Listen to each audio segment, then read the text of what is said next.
বেকায়দায় BCB সভাপতি ফারুক আহমেদ। বোর্ডের কোটি কোটি টাকা সরানোর অভিযোগে তার মাথা হয়েছে হেট। গণমাধ্যমের খবর, ফারুক আহমেদ বিসিবির ফিক্সড ডিপোজিটে ঘাপলা করেছেন। বিপুল পরিমাণ টাকা স্বেচ্ছাচারী সিদ্ধান্তে ট্রান্সফার করেছেন ঝুঁকিপূর্ণ ব্যাংকে।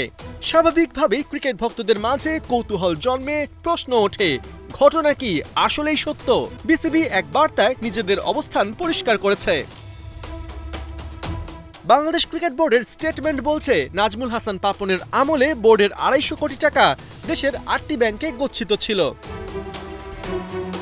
এর মধ্যে বাংলাদেশ ব্যাংক কর্তৃক চিহ্নিত সবচেয়ে খারাপ অর্থাৎ রেড ক্যাটাগরির ৩ ব্যাংকে রাখা হয় ১৬৪ কোটি টাকা, দুর্বল বা ইয়েলো ক্যাটাগরির ৪ ব্যাংকে রাখা হয় ৫৪ কোটি টাকা এবং ভালো অর্থাৎ গ্রিন ক্যাটাগরির ১ ব্যাংকে রাখা হয় ৩২ কোটি টাকা।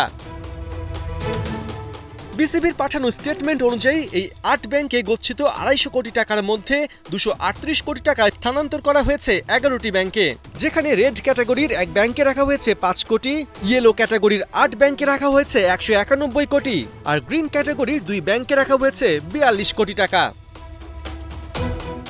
বাংলাদেশ ক্রিকেট বোর্ডের ব্যাখ্যা, পাপনের সময় যেখানে বিসিবি এফডিআর থেকে সুদ পেত ৮.৬০ থেকে ১১.৫০%, সেখানে নতুন এই ব্যাংকগুলো সুদ দেবে ১০ থেকে ১২%, অর্থাৎ আগের তুলনায় বিসিবির মুনাফা বেড়েছে ২ থেকে ৫%।